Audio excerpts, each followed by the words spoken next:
بسم اللہ الرحمن الرحیم۔ السلام علیکم۔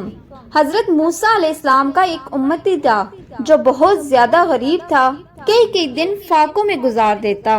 ایک مرتبہ اس کی ملاقات حضرت موسیٰ علیہ السلام سے ہوئی۔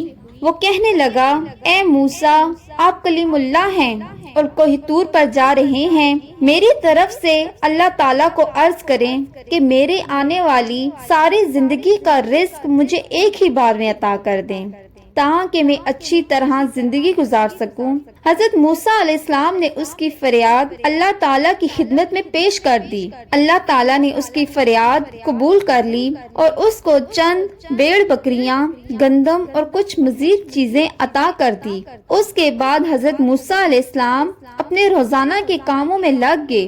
ایک سال یا کچھ عرصہ گزر گیا کہ موسیٰ علیہ السلام کو وہ بندہ یاد آ گیا۔ آپ علیہ السلام نے سوچا کہ پتہ تو کروں کہ اس کا کیا بنا۔ جب اس کے گھر پہنچے تو آپ علیہ السلام نے دیکھا کہ اس نے عالیشان مکان بنایا ہوا تھا، دوستوں اور مہمانوں کا رش لگا ہوا تھا، دسترخوان بچھے ہوئے تھے، طرح طرح کے کھانے رکھے ہوئے تھے، سب کھا پی کر الحمدللہ کہہ کر مزے اڑا رہے تھے۔ حضرت موسیٰ علیہ السلام یہ منظر دیکھ کر بہت حیران ہوئے کہ یہ کیا ماجرا ہے۔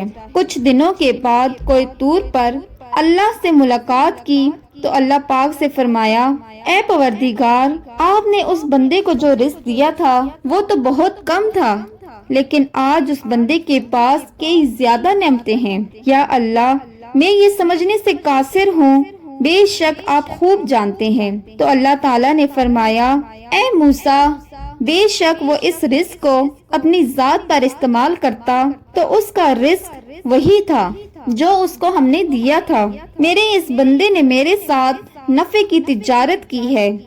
موسیٰ علیہ السلام نے فرمایا، یا اللہ، یہ نفع کی تجارت کیا ہوتی ہے؟ رب العالمین فرماتے ہیں، میرے بندے نے مہمانوں کو کھانا کھلانا شروع کیا، میرے راستے میں خرچ کرنا اپنا فرض جانا، غریبوں مسکینوں کے لیے دسترخوان بچھا دیے، اور میرا جو دستور ہے، جو میری راہ میں 1 روپیہ خرچ کرتا ہے میں اس کو 10 گنا زیادہ دیتا ہوں، کیونکہ مجھ سے تجارت میں اس کو نفع زیادہ ہو گیا، اس لیے اس کے پاس مال و دولت بے تحاشا ہو گیا۔ ناظرین، اللہ تعالیٰ فرماتا ہے، تو میری راہ میں 1 روپیہ خرچ کر، میں تجھ کو 10 گنا زیادہ دوں گا۔ لیکن ہمارا ایمان، ہمارا ٹوٹا پھوٹا یقین اللہ کی راہ میں دینے سے کتراتے ہیں۔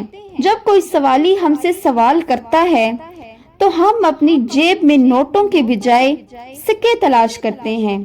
اللہ تعالی ہمیں ان باتوں کو سمجھنے کی توفیق عطا فرمائے۔ آمین ثم آمین۔